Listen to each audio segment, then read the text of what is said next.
ഇന്നൊരു ടേസ്റ്റി ആയിട്ടുള്ളൊരു മഷ്റൂമിൻ്റെ സൈഡ് ഡിഷാണ് കേട്ടോ.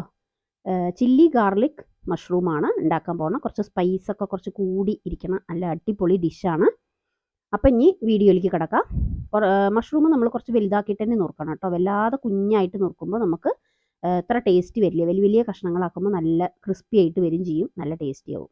അപ്പോൾ ഞാൻ ഇതിലേക്ക് റിഫൈൻഡ് ഓയിലും 1 ടേബിൾ സ്പൂണോളം ബട്ടറും കൂടി ചേർക്കുന്നുണ്ട്. അപ്പോൾ ബട്ടറിൽ ഈ ഗാർലിക് നന്നായി മൂത്ത് വരുമ്പോൾ നല്ല ടേസ്റ്റാണ്.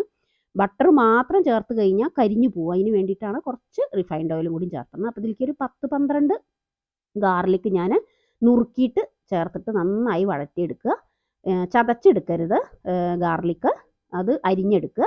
പിന്നെ ഇത് ഞാനൊരു 2 ടീസ്പൂണോളം പെപ്പർ ഉണ്ടല്ലോ, അത് ഒന്ന് ക്രഷ് ചെയ്തെടുത്തിട്ടുണ്ട്. അതും പൊടിയല്ല ചേർക്കണം, പൊടിയെക്കാട്ടിലും ടേസ്റ്റാണ് അതിടയിൽ നമുക്ക് കടിക്കാൻ കിട്ടുമ്പോൾ. അപ്പോൾ അത് അവിടെ ക്രഷ് ചെയ്തിട്ട് തന്നെ കല്ലിൽ തന്നെ ഒന്ന് ചതച്ചെടുത്തിട്ടുണ്ട്.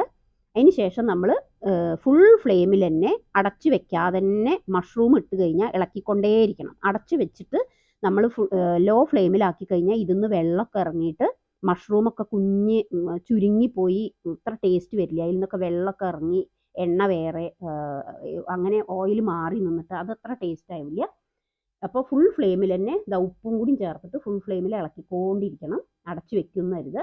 അതിൽ തന്നെ ഇത് നന്നായി ബട്ടറിൽ മൂത്തിട്ട് വേഗം ക്രിസ്പിയുമാവും, നല്ല വെന്ത് കിട്ടും ചെയ്യും.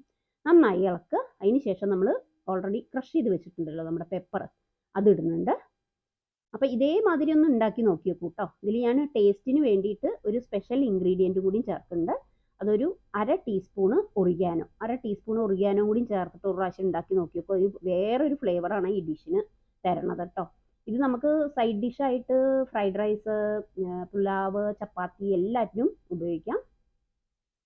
അപ്പോൾ 1/2 ടീസ്പൂൺ ഒറിഗാനോ കൂടി ഇട്ടിട്ട് ഇളക്കിക്കൊണ്ടിരിക്കുക. നന്നായി അങ്ങനെ ആവി പറക്കണത് എന്താ വെച്ചാൽ ഫുൾ ഫ്ലെയിമിലാണ് അത് ഉണ്ടാക്കുന്നത്. ഇളക്കിക്കൊണ്ടിരിക്കണം. നല്ല ക്രിസ്പി ആയിട്ട് നല്ല ടേസ്റ്റി ആയിട്ട് ആ ബട്ടറിലൊക്കെ മൂത്ത് വരുമ്പോൾ നല്ലൊരു മണമാണ്, നല്ലൊരു കിടിലൻ ടേസ്റ്റുമാണ് കേട്ടോ. അതിന് ശേഷം ഇത് സ്പൈസി ആയിട്ടല്ലേ ഉണ്ടാക്കണം. അപ്പോൾ ഞാൻ ഒരു ടീസ്പൂണോളം ചില്ലി ഫ്ലേക്സും കൂടി ഇടുന്നുണ്ട്, ഇടിച്ച മുളക് കേട്ടോ. 1 ടീസ്പൂൺ നല്ലോണം ഇട്ടിട്ടുണ്ട്. എരിവ് ഇഷ്ടമുള്ളവരാണെന്ന് വെച്ചാൽ ഇനിയും ചേർക്കാം കേട്ടോ. അപ്പോൾ കുറച്ച് സ്പൈസി ആയിട്ട് ഇരുന്നോട്ടെ വെച്ചിട്ട് തന്നെയാണ്. പിന്നെ ഉപ്പൊക്കെ നോക്കിയിട്ട് ഇടണം. നമുക്ക് ഉപ്പില്ല തോന്നും, പക്ഷേ മഷ്റൂമിലേക്ക് നന്നായി പിടിക്കാനുള്ള ചാൻസ് ഉണ്ട്. മഷ്റൂമിൽ നല്ല വാട്ടർ കണ്ടന്റ് ഉള്ളതല്ലേ, അതാണ് വെള്ളമൊന്നും ചേർക്കണ്ട പറയണം, അതിൽ തന്നെ വെന്ത് കിട്ടും. അതിന് ശേഷം നല്ലോണം ഒരു പിടി മല്ലിയിലയും കൂടി ഇട്ടിട്ട് നന്നായി ഇളക്കി തീ ഓഫ് ചെയ്യുക.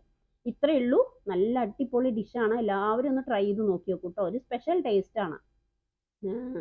അപ്പോൾ ഇനി പുതിയൊരു ഡിഷായിട്ട് അടുത്തൊരു വീഡിയോയിൽ സിമ്പിൾ റെസിപ്പി ആയിട്ട് വരാം. ഓക്കെ, എല്ലാവരും സപ്പോർട്ട് ചെയ്യുക, ലൈക്ക് ചെയ്യുക, ഷെയർ ചെയ്യുക, സബ്സ്ക്രൈബ് ചെയ്യുക. ഓക്കെ, ഞാൻ നെക്സ്റ്റ് വീഡിയോയിൽ വരാം. Okay, thank you.